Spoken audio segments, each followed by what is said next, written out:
ओम नमः शिवाय शिवजी सदा सहाय। ओम नमः शिवाय गुरुजी सदा सहाय। गुरुजी के चरणों में कोटि कोटि नमन। जय गुरुजी संगत जी, स्वागत है आप सभी का फ्रेग्रेंस ऑफ गुरुजी चैनल पर और मैं हूं आपके साथ मनीषा। संगत जी, आज प्रस्तुत है आपके लिए दिव्य आभा का अध्याय 42, जिसका शीर्षक है दीर्घकालिक कैंसर का सफाया। यह जर्नी शेयर की है श्री नरेंद्र तनेजा जी ने, जो कि दिल्ली से हैं। तो चलिए संगत जी शुरू करते हैं। फरवरी 2005 में चिकित्सकों ने मेरी पत्नी के गर्भाशय में कैंसर का निदान किया था। रोग बहुत फैल चुका था और प्राणघातक कोषाणु फेफड़ों के पास तक पहुंच गए थे। हमने सब चिकित्सकों को दिखाया, किंतु शल्य क्रिया के अन्यथा कोई और उपाय नहीं था। अंततः अनीता की शल्य क्रिया बम्बई चिकित्सालय में हुई। उसके पश्चात प्रति 3 सप्ताह के अंतराल में 6 बार कीमोथेरेपी होनी थी।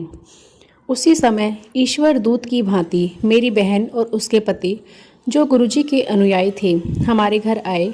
उन्होंने हमें गुरुजी के बारे में बताया और उनका आशीर्वाद लेने की सलाह दी। अगले बृहस्पतिवार को हम गुरुजी के दर्शन के लिए गए। हमने हॉल में प्रवेश किया ही था कि गुरुजी ने मेरी पत्नी से बात करी।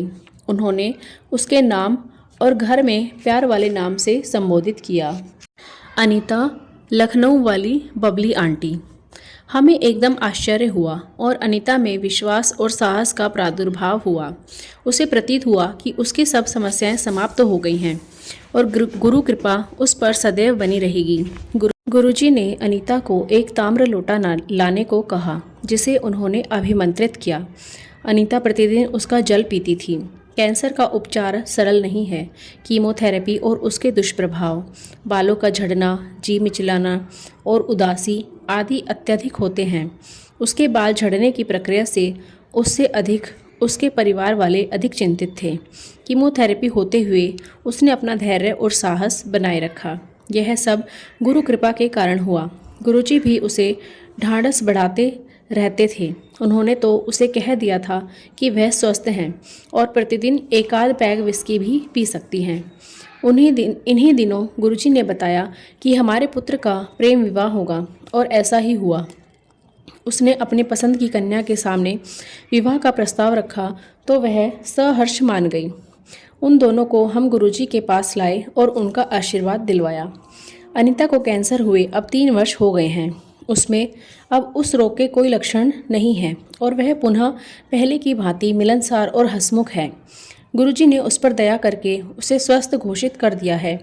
समस्त परिवार के सदस्य, मित्रगण और उसके चिकित्सक भी उसे स्वस्थ देखकर गुरुजी द्वारा दिए गए नवजीवन में आनंद उठाते हुए देखकर अति प्रसन्न हैं। जय गुरुजी। गुरुजी का हमारे जीवन में आगमन कितने उचित समय पर हुआ। अनीता के कैंसर का निदान हुए 7 महीने ही हुए थे कि मेरे हृदय की 3 धमनियां बंद मिली। गुरुजी ने मेरी चिकित्सा अपनी विधि से करी। यद्यपि मैं उनके पास अपनी एंजियोग्राफी के उपरांत गया था, उन्होंने मुझे तुरंत शल्यक्रिया करवाने से मना कर दिया। मेरे कुछ बोलने से पहले ही उन्होंने पूछा कि क्या मैंने परीक्षण करवाया है। मेरे हाँ कहने पर उन्होंने मुझे थैलियम परीक्षण भी करवाने को कहा।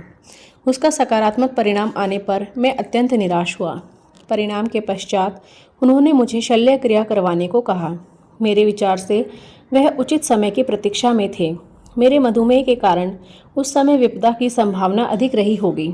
उस अंतराल में अनीता लगातार गुरुजी के दर्शन के लिए जाती रही। उन्होंने मुझे भी आशीष दिया और मेरे वापस आने पर बोले कि उन्होंने हम दोनों को नवजीवन दान दिया था। यह कदाचित सत्य भी है। जय गुरुजी। अनीता बिल्कुल स्वस्थ है।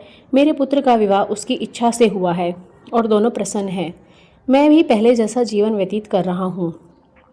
क्या गुरुजी और उनकी दिव्य कृपा के अन्यथा यह संभव था? गुरुजी अनीता को कहते थे कि वह स्वस्थ है और जीवन का आनंद उठा सकती है। उनके आशीर्वाद से अब हम दोनों में अत्यधिक आत्मविश्वास, सुख, शांति और उल्लास है। हमें सदा उनकी उपस्थिति का आभास रहता है। हमारे लिए वह परमेश्वर हैं।